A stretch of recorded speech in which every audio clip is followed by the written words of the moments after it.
Good morning. Welcome to Cedars Unitarian Universalist Church. My name is Grace, and I am the worship associate for our virtual service today alongside our minister, Zachary Vinson. Before we start, let's pause to acknowledge the members of our congregation occupy the ancestral, traditional, and contemporary lands of Coast Salish tribes. The homelands of the Suquamish, Duwamish, Klallam, and Chimacum people were ceded under duress through the Point Elliott and Point No Point treaties. We are grateful guests on these lands and affirm Indigenous sovereignty both past and present. This acknowledgement does not substitute for the need to build authentic relationships with modern-day members of these tribes and to learn about their living culture and history. Our faith community is sustained by the generosity of our members. Your contribution will nourish the spiritual growth of our community through weekly worship and ongoing programs that cultivate connection, belonging, sharing, and caring. Included in the video description and displayed on the screen is information to make a contribution to Cedars through our PayPal account.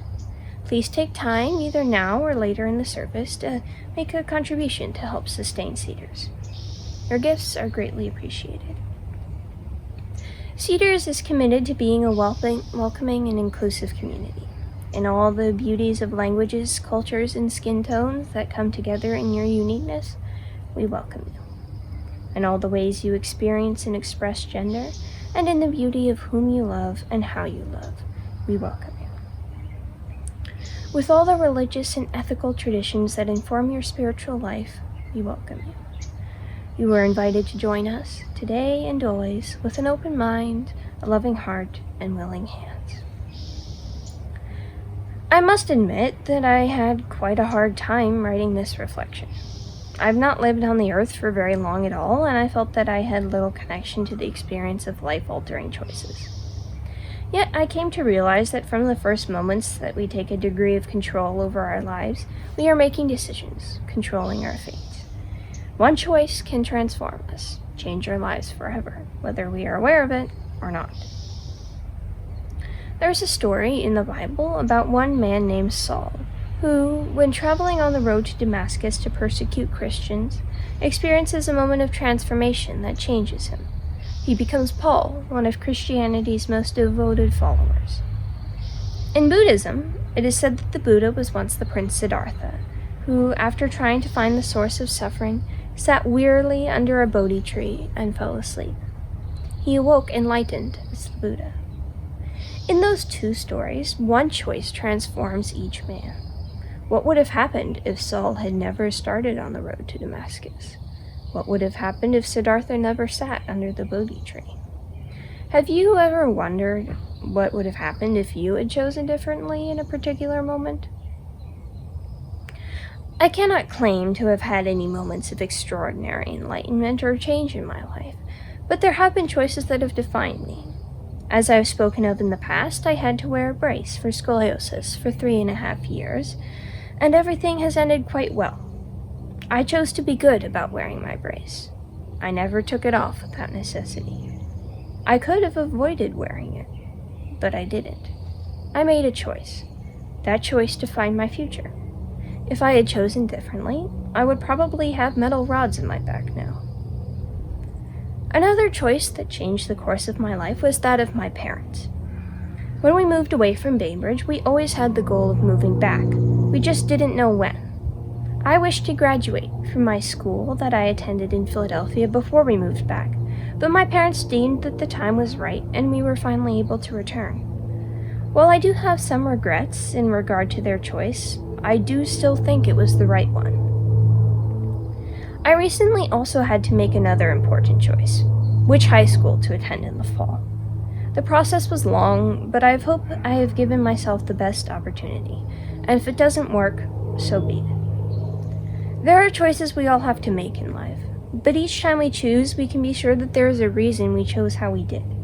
Whether it be gut feeling, otherworldly power, advice from a trusted friend, or religious enlightenment, there is a purpose to our choice.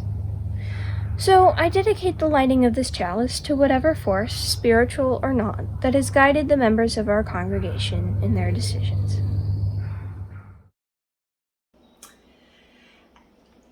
As we come together to worship, we remind ourselves to treat all people kindly because we are one family, to take good care of the earth because it is our home, and to live lives full of love and goodness because that is how we will all become the best that we can be. Gathered here in the mystery of the hour, gathered here in one strong body, gathered here in the struggle and the power, spirits draw near. Gathered here in the mystery of the hour, gathered here in one strong body, gathered here in the mystery of the hour, gathered here in the mystery of the body, gathered here in the struggles and the body, gathered here in the struggle of the power, gathered here in the mystery of the hour, gathered here in the mysteries of the body, gathered here in the struggles and the body, gathered here in the struggle of the power, Spirit, draw near.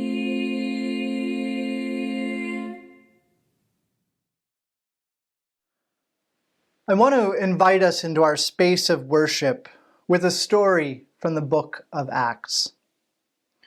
This story might seem a bit out of place in a Unitarian Universalist context, but be patient. I promise I'm going somewhere with this. There once was a man named Saul, and Saul made it his personal mission to persecute the followers of Jesus.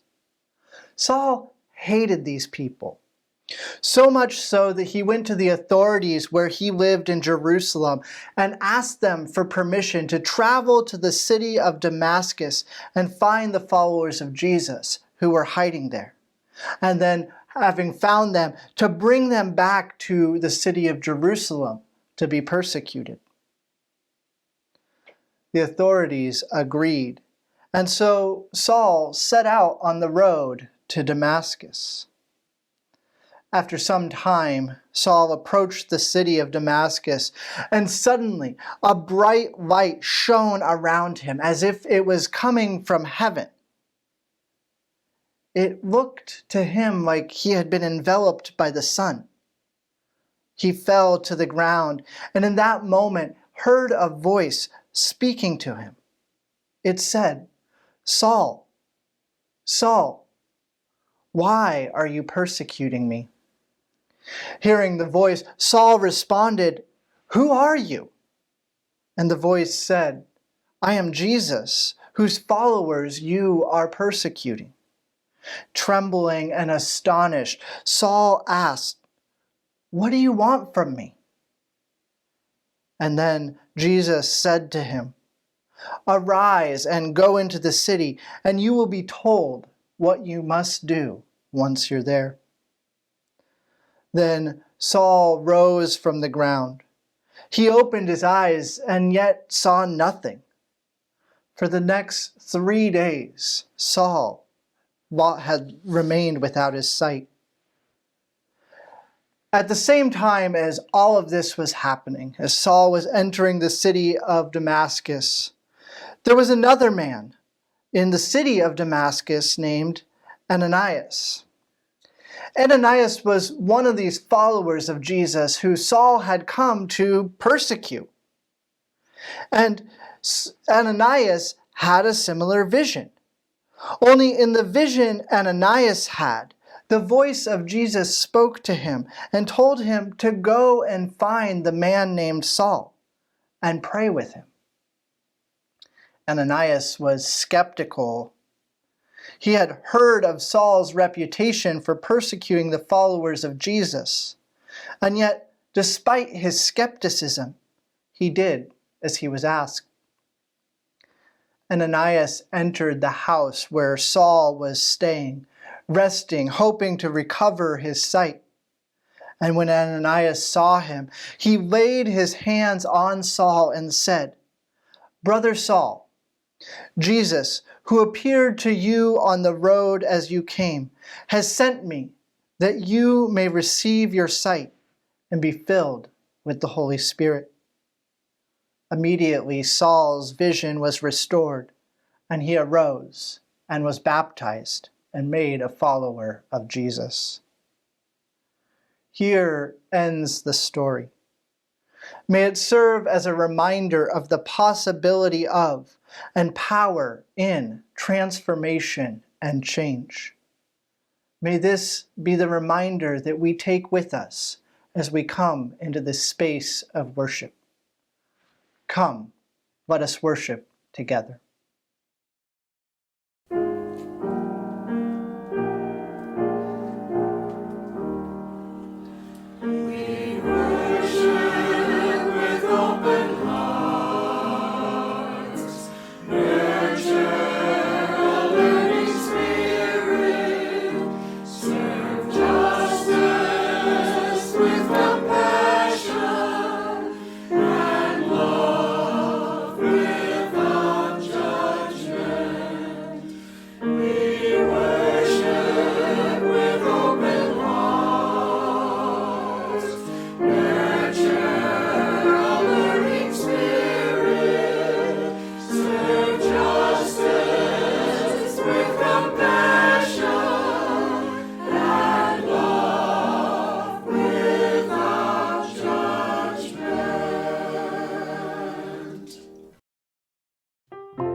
I want to tell you a story today that comes from about 2,500 years ago, and it's about a young prince named Siddhartha.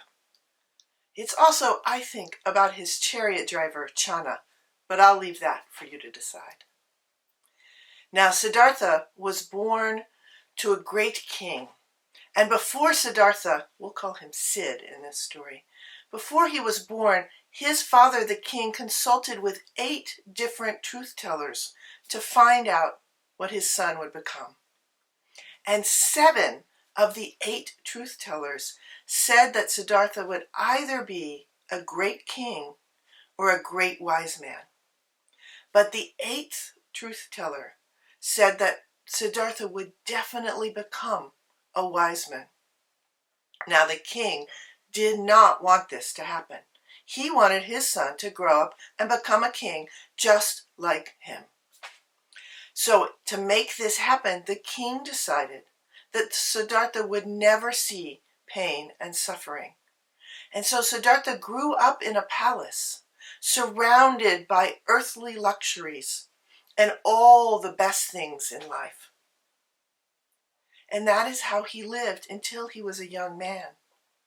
His father made sure to keep away any kind of suffering and pain from his sight. There were dancing girls and delicious food, beautiful flowers. Everything was beautiful and lovely and good. And still, Siddhartha was curious, and he felt certain that this was not all there was. And so one day, when he was a young man, he convinced his chariot driver, Channa, to take him out of the palace and show him the world. Now, this was a very big risk on Channa's part, but he loved Siddhartha, and so he agreed to do it. And so they set out one morning in a beautiful chariot down the road.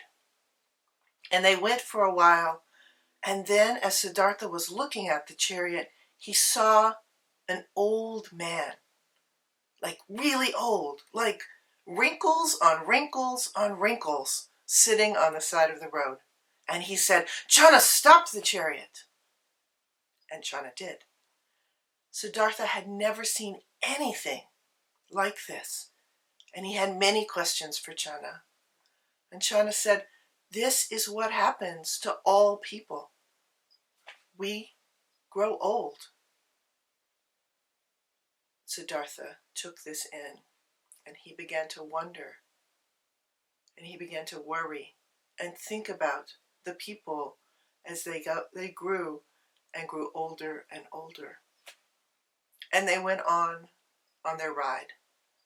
And they went further down the road, and Siddhartha saw somebody who was covered in pox.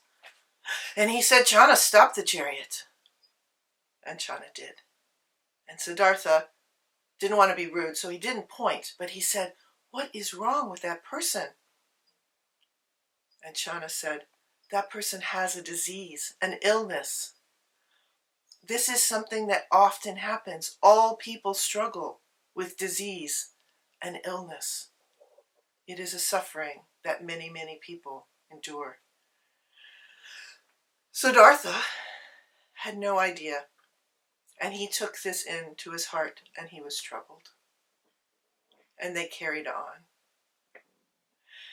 And they went further down the road, and they saw 4 people carrying something on their shoulders. And Siddhartha said, "Stop the chariot, what is happening?" And Channa said, "That is a dead person that they are carrying to be buried." Siddhartha had never seen death. His father had shielded him from this. Channa said, "This is what happens to all people. Death is a part of life." And Siddhartha took this into his heart, and he pondered it, and he thought about the suffering that he had seen. And they went on down the road. And then they saw a man sitting on the side of the road, praying. And Siddhartha said, "Stop, what is he doing?" And Channa said, "That is a wise man. He is praying to end the suffering of all people." Well, Siddhartha took that into his heart as well. And they carried on, and they saw many other sights, and then they returned to the palace under the dark of night. The king, who knew that they had gone out into the world, arranged a great feast with many, many dancing girls for Siddhartha that night, to try to overcome anything that he might have seen on his journey. And Siddhartha enjoyed the food, and he enjoyed the dancing girls, but his heart and his soul were troubled. He watched, and he ate, and he watched, and he stayed up, and finally he saw the dancers fall asleep in exhaustion. And he realized that even in the palace, people suffered. And he resolved that he had to go out into the world and try to see if he could end the suffering of people. And so that night, Siddhartha left the palace for a journey that eventually would turn him into the Buddha. That is my story.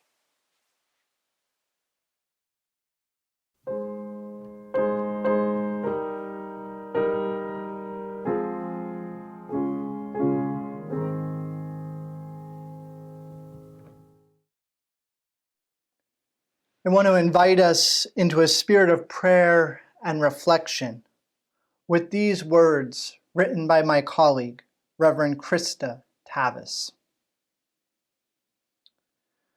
Spirit of life and love, God of grace and mercy, source of all things that change us as we cannot change ourselves. We gather as a covenanted community of spiritual seekers, coming together in a rainbow of diversity, united by our conviction that the wounds of this world can be healed through compassion, forgiveness, acceptance, and courage. And by healing, we do not mean restored to some mythological original purity, but brought to a new place, the greater wisdom, wholeness, and liberation than we could have envisioned before. This community is on a journey from one home to another. And yet, in truth, we know that each one of us is on a journey. And all our journeys place us before forks in the road. These places ask us to make choices, saying yes to some things, saying no to others, grieving in what we must leave behind, rejoicing in the blessings, often unexpected, that come our way.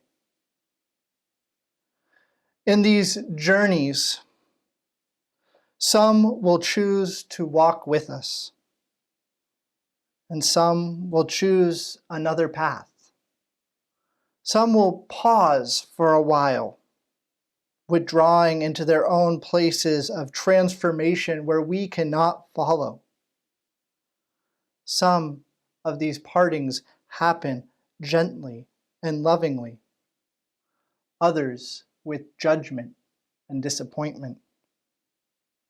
It is our calling to accept these things as a testament to our strength and our fragility, and to trust in the process, even as we fear the unknown, even as whispers of beloved memories draw us deep into our own hearts, even when we see more clearly where we have come from than where we are going. The journey asks us to keep walking. Let us enter this space together. Let us enter a time of silence together, a time for collective and individual prayers and meditations of our heart. Let us sit together in a moment of silence.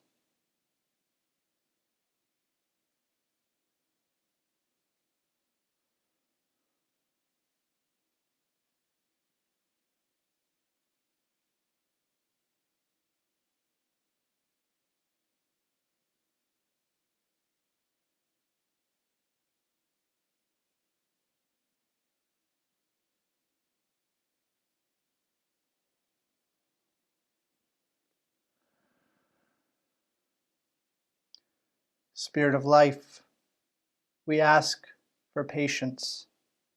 We ask for understanding. We ask for compassion. We ask for hope and gratitude so that we may welcome our collective and individual journeys with open hearts, open minds, and open hands. May this be our prayer this day and in the days ahead. Amen.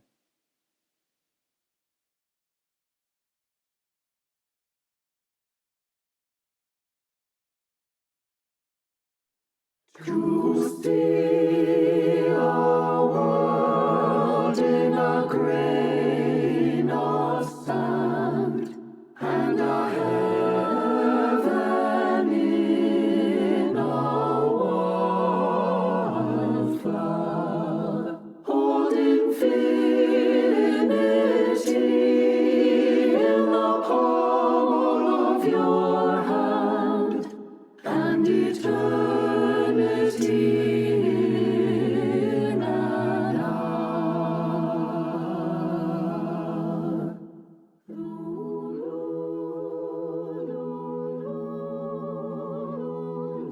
To see a world in a grain of sand, and a heaven in a wildflower. Hold infinity in the palm of your hand, and eternity in an hour.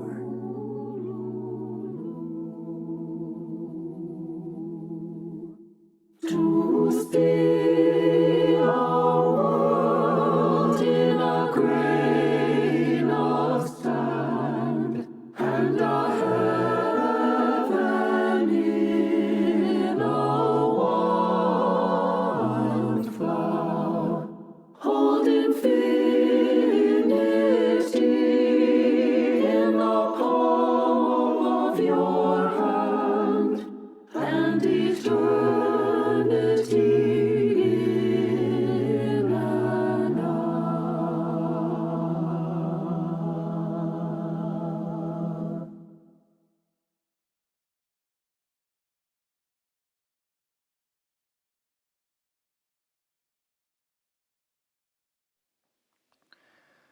What if I told you you are always one decision away from a totally different life?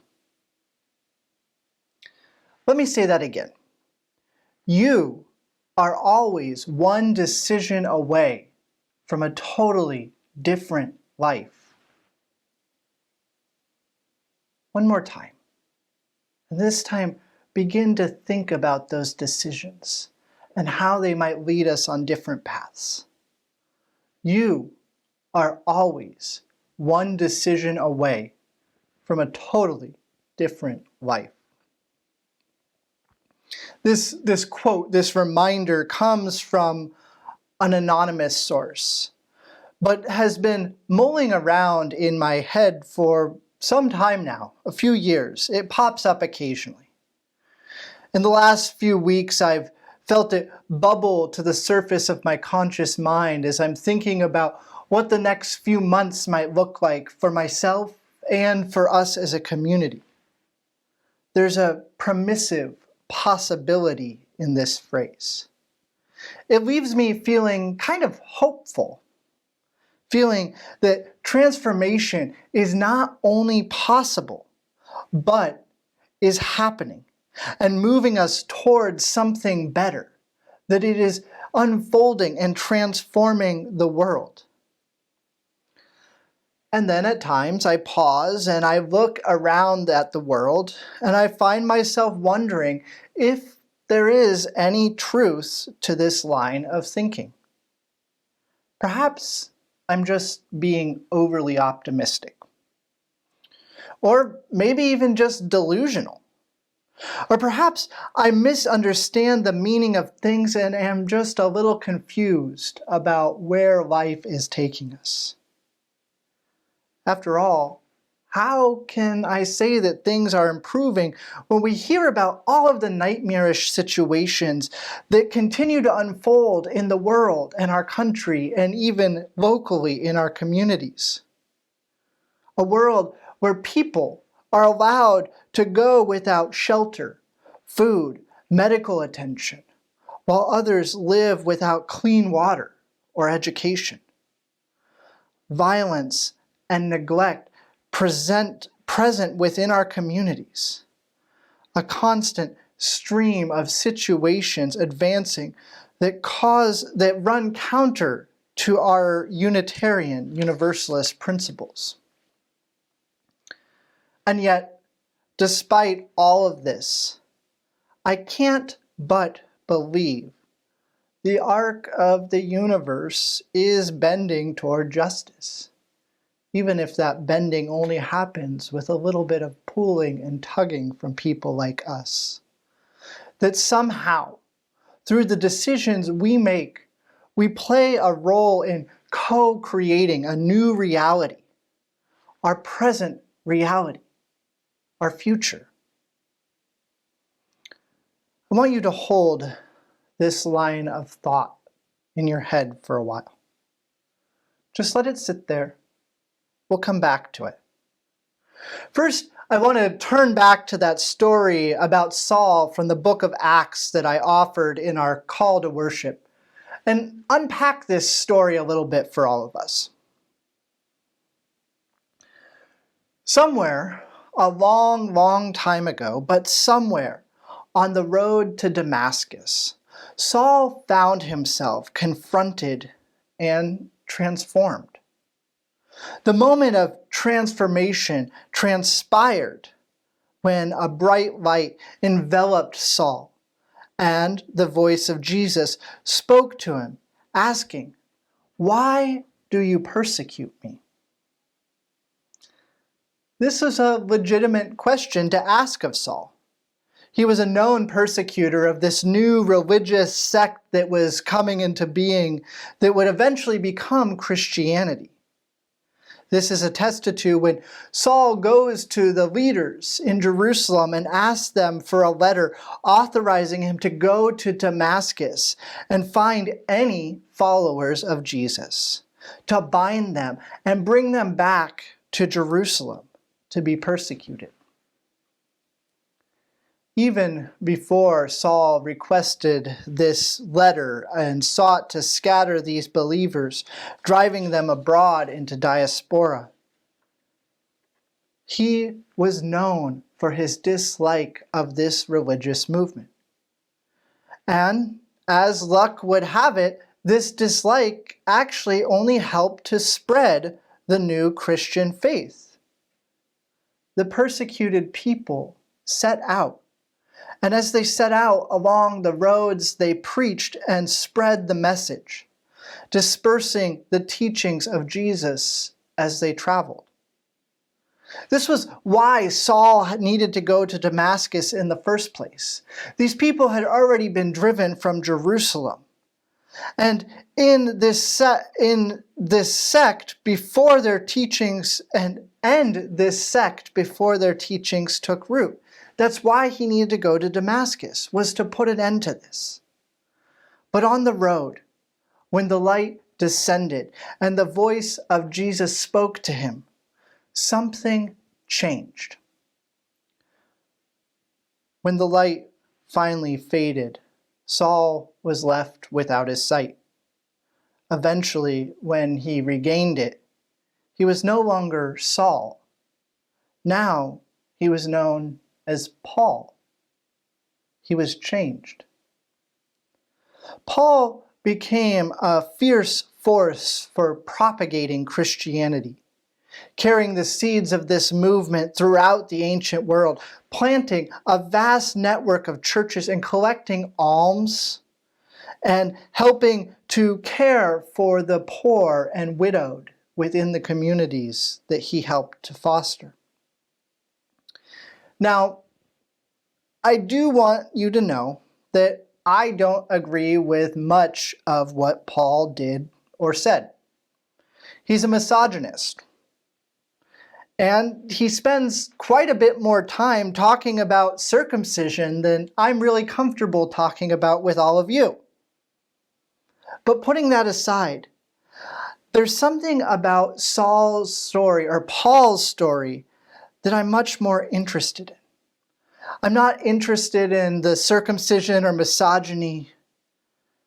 To me, the aspect of this story that I find interesting has to do with the transformation that he experienced. The sudden change that happened somewhere on the road to Damascus, transforming him from persecutor to protector and propagator. To me, this is a story of awakening to a new way of being. It's a story about casting off the old ways and making room for new possibilities. It's a story of transformation and redemption. A story that speaks of hope. Hope that allows me to believe positive change is possible. It's a story about how one choice or action, how one event can radically change reality. The hope for me is in the fact that, like Saul, we are all always only one decision away from a totally different life. The theme of awakening, the theme of change and transformation is not limited to the Christian scriptures alone, or even to the canon of monotheistic religions and their scriptures. It's an archetype found in religious teachings throughout human history, part of our shared human experience. In recognizing this, I believe we are freed from looking at such texts in a strictly literal sense. Instead, we are invited to explore the universal meaning, to delve deeper into our relationship with the themes we encounter, wrestling with them and creating meaning, situating ourselves in the context of the larger human story. The texts that speak of the life of the Buddha tell of a tale of a young prince named Siddhartha. When Siddhartha was born, it was foretold that he would either be a powerful king or a revered holy man. Siddhartha's father preferred he be a king like his father was, like Siddhartha's father was a king. And so he set out to create a world in which Siddhartha wouldn't experience any dissatisfaction or disappointment.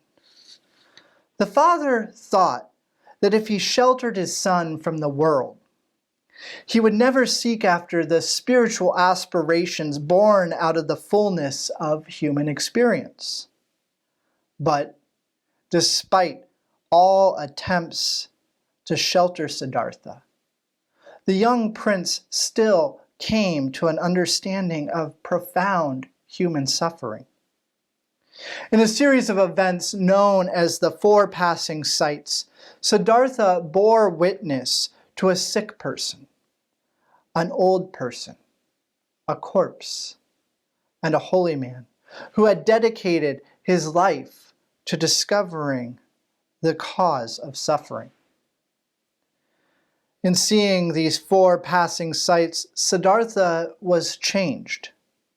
Filled with a mix of despair and hope, Siddhartha left home and dedicated himself to ending suffering too, just like the holy man he had encountered. He spent several years studying different meditation practices, engaging in asceticism, and depriving himself of food, water, and at times even breath, all in hopes of discovering an end to human suffering. These methods yielded little results for Siddhartha. No one Siddhartha encountered knew how to bring an end to suffering. In time, Siddhartha left these practices and the communities he had been part of. Exhausted, he sat down beneath a Bodhi tree and began contemplating suffering and its end. Out of this contemplation came an insight known as the Four Noble Truths. In Buddhist philosophy, these truths are said to outline the nature and cause of human suffering. For our purpose in this service, I'm going to skip the finer points of these teachings. Instead, I want to call our attention to the theme of transformation and awakening present in this story too. In this story, there are two instances of this theme. The first coming after the four passing sights when Siddhartha becomes aware of suffering and seeks to end it. And the second, when Siddhartha attains enlightenment and awakens as the Buddha, a truly profound and metaphysical transformation.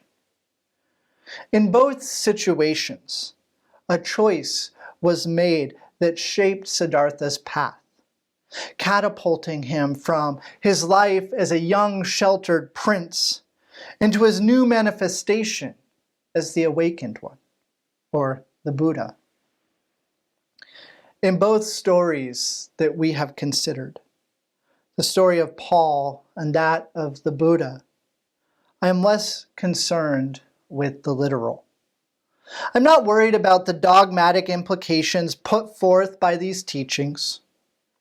When considering such ancient texts, I'm concerned with the universal themes discerned, the seeds germinating and growing in a contemporary expression of our still unfolding human heritage. On a personal level, I find it far more interesting to recognize two divergent traditions putting forth a narrative of transformation and change, a narrative of metamorphosis and possibility. In recognizing this dynamic, I am emboldened to relate the permissive possibility of the statement I shared earlier. You are always one decision away from a totally different life. So, I've not always held this view.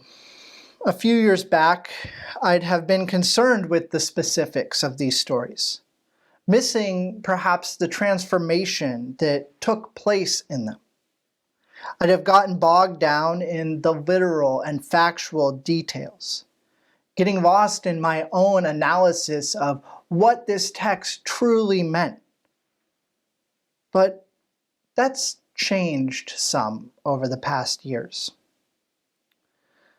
And to give you an idea of how that change happened, I want to share a bit of my own story about my journey on the road to Damascus. So in 2013, early 2014, when I first really started thinking about going to seminary, I made an appointment to speak with the interim minister at the Bellingham Unitarian Fellowship, where I was a member. So I sent Reverend Lee an email, and he agreed that he would be happy to meet with me. But it would be a little bit of time before he could fit me into his busy schedule of meetings and pastoral visits and other things that a minister has to attend to. A reality that I'm pretty familiar with at this point, all these years later. When we finally had an opportunity to meet, we decided to go walk around the neighborhood where the church was located and talk. The conversation started with us both sharing a bit of our own lives, who we were and what had brought us to that place and moment together. Reverend Lee began asking questions about why I wanted to go to seminary and what my calling to ministry was anyway. At the time, I had no solid answer to these questions. All I could really manage to say to him was it felt like the thing I was supposed to do. And still, despite my own ineloquence, Reverend Lee encouraged me. From that meeting on, when speaking or emailing with Reverend Lee, he would start by asking, "How are things on the road to Damascus?" Generally, I'd shy away from the question and then answer sarcastically, "It's slow traveling, but I expect to be there in a fortnight," or some other such sarcastic response. As I think back on these conversations, I recognize a deeper meaning. I thought Damascus was the destination, that seminary was the destination. In reality, the destination or goal was transformation. The transformation that comes from a journey that requires keeping yourself open to experiencing and responding to the world. It's rarely a light enveloping you with Jesus speaking or a dramatic procession of events like a parade that awaken you to the truth of human suffering. It's a process that slowly changes who you are until suddenly you find yourself transformed.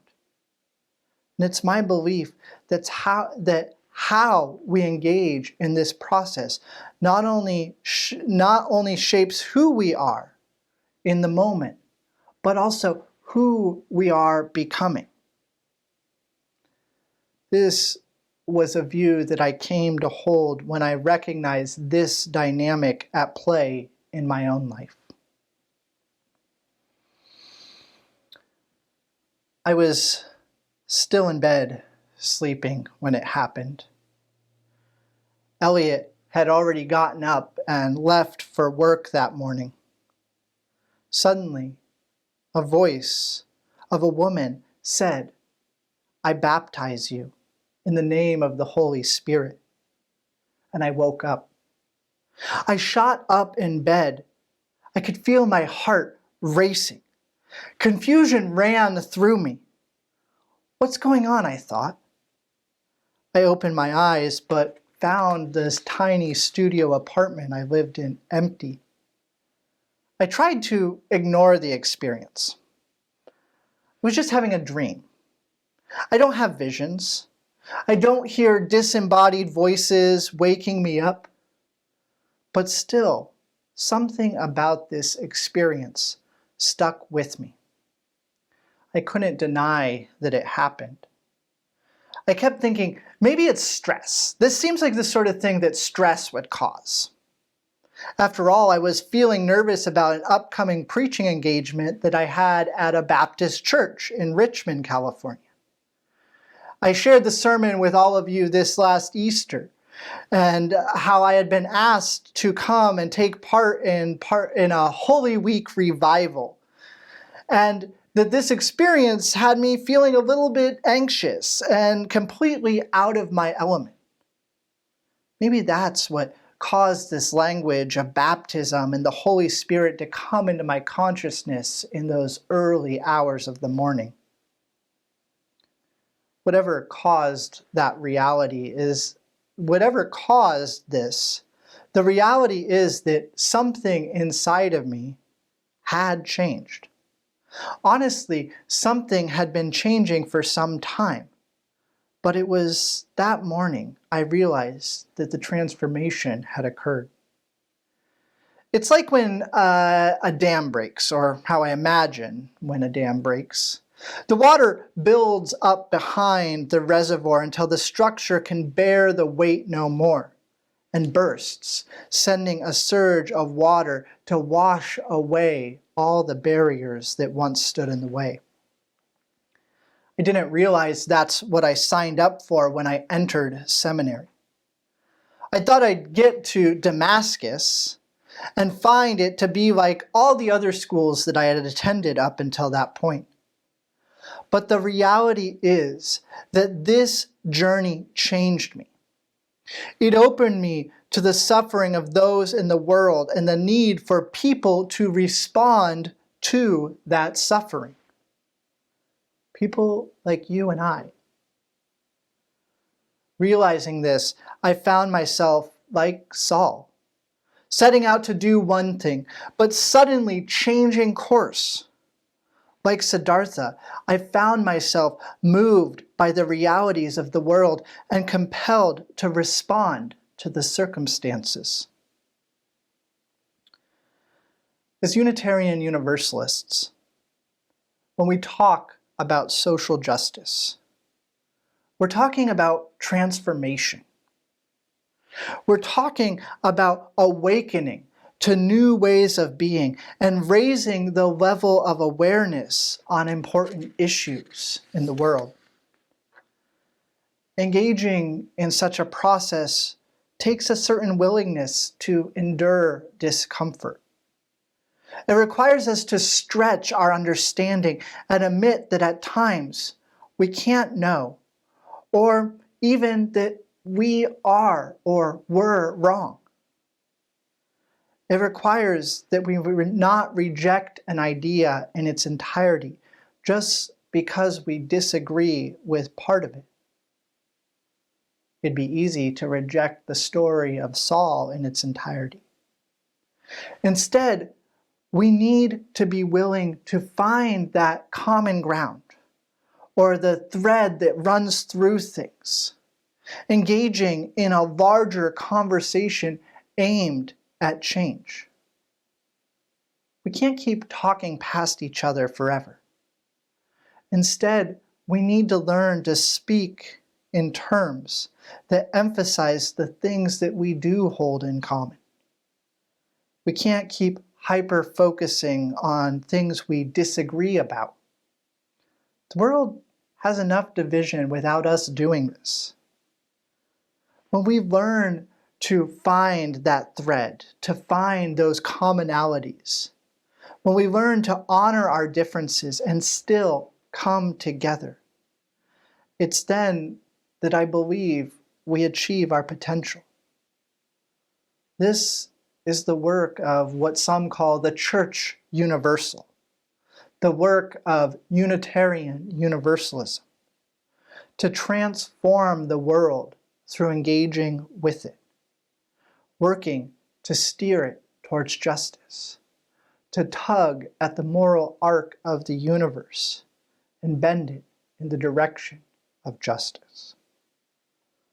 All the stories that we have shared, these moments of awakening, Saul on the road to Damascus, Prince Siddhartha awakening as the Buddha, and my own experience, speak to the possibility of transformation, of the change possible when we awaken to the needs of the world, committing ourselves to building community that seeks to overcome division and difference.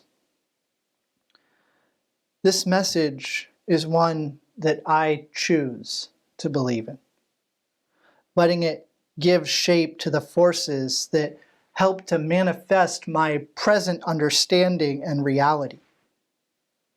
Sure, I could choose not to believe this, but if I do not affirm the possibility of change and transformation, there seems little point in answering the call to ministry. There seems little point in gathering in churches and congregations and fellowships as we do. It seems that if transformation isn't possible, then there's little point in anything. But I don't believe this. So for me, the spiritual practice is embracing the hope that the evils of our world can and will be overcome, and that our actions and decisions will play a part. For after all, we are always only one decision away from a totally different life. To the glory of life.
We extinguish this flame, but not the light of truth, the warmth of community, or the fire of commitment.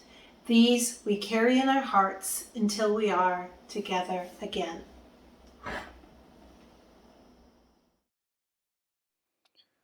Our service has ended, but our service to the world and one another begins anew.